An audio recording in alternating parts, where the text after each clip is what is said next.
There's Birdie! The terrain's perfectly flat. Little history lesson. In 1997, Camelot made the first Mario Golf game, and it was called Everybody's Golf. It didn't have Mario, but the sequel did have Gex. 2 years later, Camelot defected to Nintendo to make Everybody's Golf again, but with Waluigi instead of Gex. They stayed making Mario Golf and Mario Tennis games forever, and Clap Hands took over making Everybody's Golf games forever. And they did a good job, until Sony decided Japan isn't real anymore.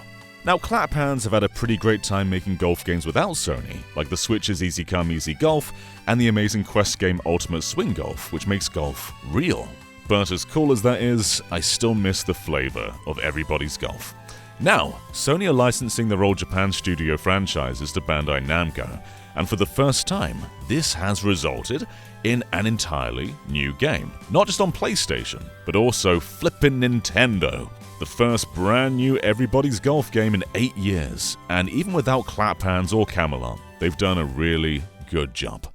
First thing though, you may have heard this game uses generative AI for its leaves and trees because the Steam page says it does, but I think that's actually wrong. One of the logos when booting the game up is for Speed Tree, a technology that's been around in movies and games for around 20 years. It procedurally generates different types of tree based on a model that you make, but it doesn't seem to be AI at all.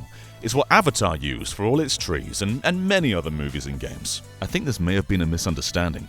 That out of the way, I have missed this series so much. Classic arcade golf with 3-tap hits, accounting for wind direction, reading slopes when putting. It sounds simple, but so few games do this anymore, and they nailed it. They even brought back stuff that the PS4 game did, like advanced swinging. You can toggle between the regular gauge, a curved one, or the advanced one. It feels kinda like a best hits game, taking everything the series did right in the past and putting it all in one place. Though the PS4 game is kind of ignored, they don't attempt to match the scope of that one. If anything, this is a sequel to the Vita game, which is rad because that's my favorite in the series. Hell, the box art's even the same. So many characters from across the franchise are back. A few courses return too, and it's so nice seeing them again, but this is very much its own game, bringing a ton of new courses and new innovations to the series. Some quite drastic, but they rightfully kept them optional.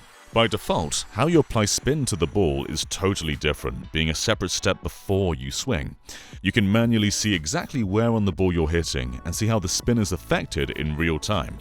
Now, the classic option of just holding down the direction you want it to spin while you're swinging is still there. It's tucked away in the options, and I turn to that pretty quickly because it keeps the pace a bit snappier. But the new one gives you way more freedom to exactly where you're hitting the ball, and if you've got the patience to do that every time, you're gonna have better shots. There's also a stamina mode that's turned off by default. Flicking this on makes your golfer fatigued the more strain you put on them. So if you're full blasting every shot, you'll get effects like this, where the meter is flickering in and out when you take your swing. Not my preferred way to play, and if this weren't optional, it'd be rather controversial. But as a toggle, I think this is really rad, especially in multiplayer. And they went pretty far out with the new modes, which again, really shine with human players. Wacky Golf is where it's at. There's 4 different game modes in here, and they all remind me of Monkey Target from Monkey Ball. Colorful mode has items all over the golf course that either buff you or put an effect on your opponent, like disabling their guidelines when putting, or forcing them to use a particular club on their next turn, like a putter when they're meant to be driving. Rad, rad, rad. Scramble's a bit less exciting, but still kinda cool. 2 players basically play together, relaying who gets to hit the exact same ball. It's co-op golf, kinda. Survival golf? Rad! The loser after each hole permanently loses a random club, or if you draw, it just chooses one of you to ditch a club. So as the holes are going on, you've got fewer and fewer clubs to work with. And then, Boom Golf, where the ball may randomly explode when it finishes rolling. Amazing. You can stop exploding now, please. World Tour should be the coolest thing, as it's the first time this series has ever really had a full-on story mode. We've played with these characters for decades, but never really knew anything about them. They all get 7-chapter adventures with writing very similar to Puyo Puyo, and it's neat, but it's also very quiet. Only little quips are voice acted, so it feels kinda dry and static, making it rather tempting to hit that skip button more often than not. And without those cutscenes, you're really just shuffling through modes of the game. And World Tour highlights a problem this series has always kind of had. It's packed full of content, but it doesn't want you to have it. There's over 30 golfers in this game, but you start off with 2, and this was my roster after 5 hours of capturing footage. There's still so many spaces. You've either got to grind the challenge mode or do a bunch of story mode to get more characters, and it takes a very long time. It's a lot of golfing, and it's largely on the same courses, as new ones likewise are a grind to unlock. And I'm not even sure you're really going to want to play as different characters, because your golfer gets better the more you use them, and they can equip better clubs and balls. Again, this is true of many games in the series, but the slow rollout would have been nice to be the one thing they changed. But grinding it all is still a good time, because the core is so good. There's so much risk-reward. If you try to use a club higher than the recommended one, the timing is way less forgiving, especially if you apply a power shot at the same time. I mean, look how small the window for messing up is with this shot. Do you play it safe? Are you risky? When do you use your special shots, which are limited but give you a way stronger chance of zipping straight to the hole? It's such a simple game, but the layers of strategy and planning are massive. The improv too. Time of day and weather are dynamic in this one. And while the weather changes quite slowly, it may suddenly start raining, and you've got to account for the ball behaving differently to usual. You will be doing the same courses a bunch of times, but those random elements and time of day shifts keep them feeling pretty different. There's not exactly strong competition, but this is the best playing traditional arcade golfer we've had this generation, and it's mostly just owed to bringing back stuff that worked in the past. Though, I miss the crossover characters. Cat, Kratos, Sackboy, Ratchet. They brought a bunch of personality to the game, and it's a shame the only remnant of that is Pac-Man. But, you gonna look me in the eyes and tell me that Pac-Man playing golf isn't the coolest thing you've seen today? Look at him. He's not Cat from Gravity Rush. Who is? But this is what video games should be. Pac-Man golfing. On PS5, there's 120Hz mode tucked into the menu, which is surprising but cool. Makes it all the more strange why there's only a Switch 1 version and no native Switch 2 port, but the more I played on PS5, the more of a stretch the 120Hz mode felt. Much of the time it would max out between 70 and 80 frames per second, getting nowhere near 120 FPS. Still worth having with VRR on, but it could be a whole lot better. The big problem is when the game goes below 60, which it does both in the standard and 120Hz modes.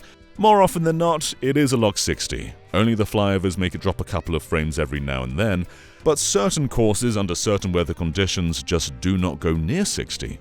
We're getting a very uneven mid-40s readout here, and you can feel that judder when timing your shots.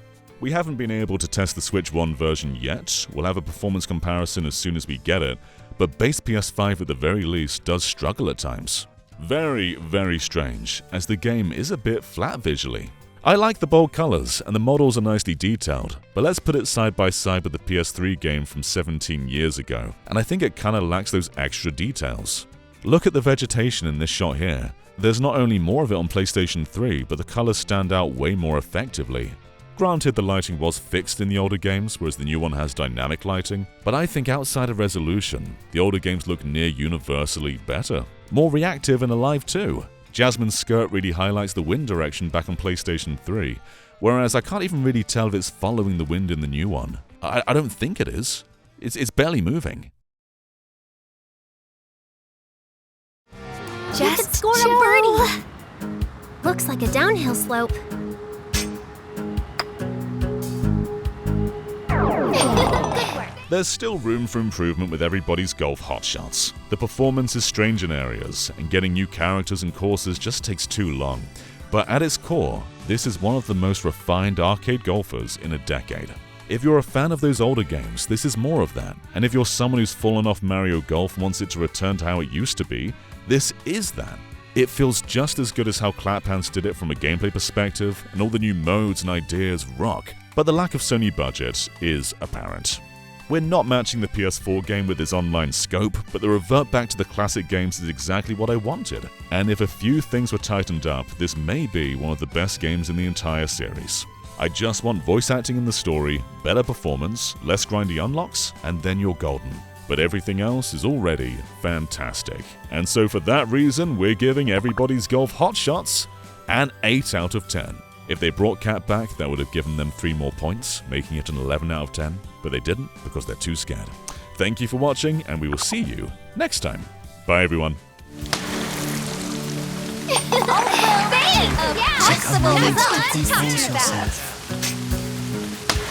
A good result.